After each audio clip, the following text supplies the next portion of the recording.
Can you be bothered to look for the mistress? Hello everyone. Today I'm going to tell you a story about how I caught a boyfriend cheating on me.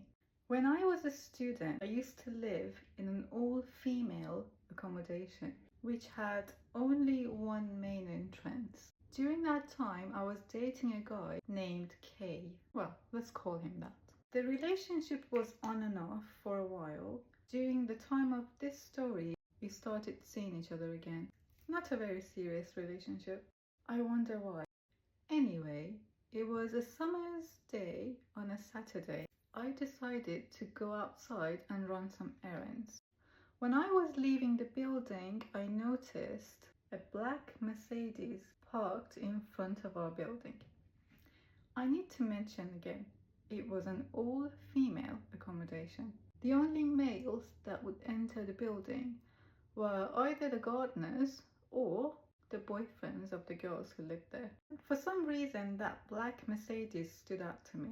I'd never seen that car before. When I left the building, my errands took around about maybe 2-3 hours to finish.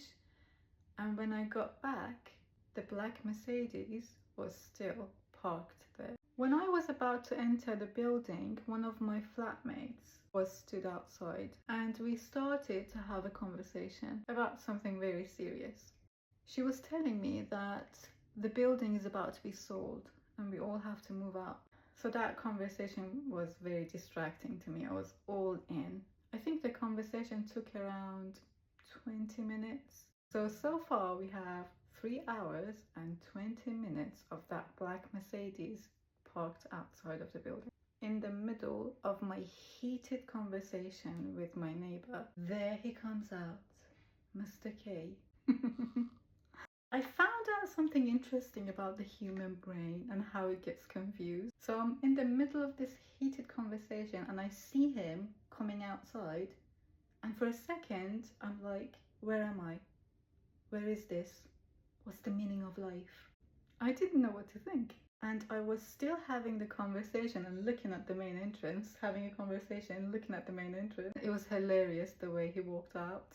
He walked out, saw me, and it looked like he hit this invisible wall and ricocheted back.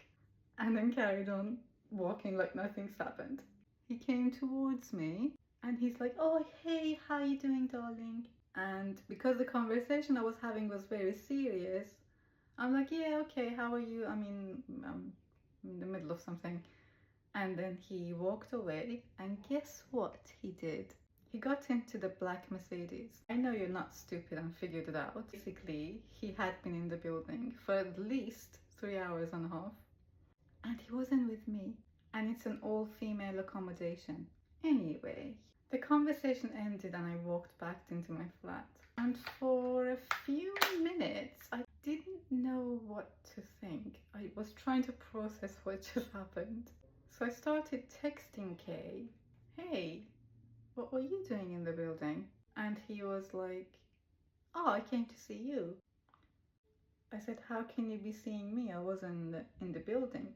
And you hadn't even texted me that day. And then he changed the story into saying, oh, I had a delivery for that building. He used to sell like laptops and stuff like that. Yeah, I had a delivery for that building and I was dropping it off and I wanted to see you after that, but I noticed you're not there. It took him 3 hours and a half to deliver a laptop and see if I was in the flat. At least learn how to lie. Idiot. I thought it was hilarious. I was confused and I thought it was funny, but I wasn't upset for some reason. I called my friend and told her what happened, and my friend got very upset. She was like, oh, if I were you, I'd be going around the building, knocking on every single person's door to find out who he was with. For a second I thought, she's right, maybe I should do that. But then I was thinking practically about getting out of my flat and physically doing that. And I thought, I just can't be bothered, mate. To me, it just sounded like free labor. I'm just too busy for that. I just can't be bothered. That's when I realized, I'm actually not bothered. In my head, in that moment, it seemed a lot easier to stop seeing him than to go around my building trying to find a mistress, assuming that I wasn't the mistress in that story. Obviously, I never saw him again after that. He did try, and again, I just couldn't be bothered. It just felt exhausting. I had assignments to do. I'm busy.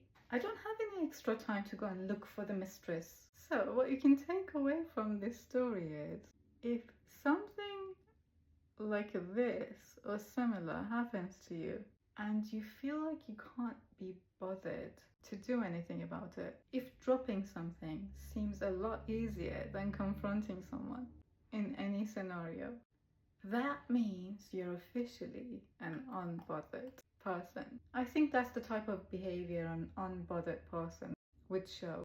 Don't you agree? What do you think being unbothered looks like? Sleep on that.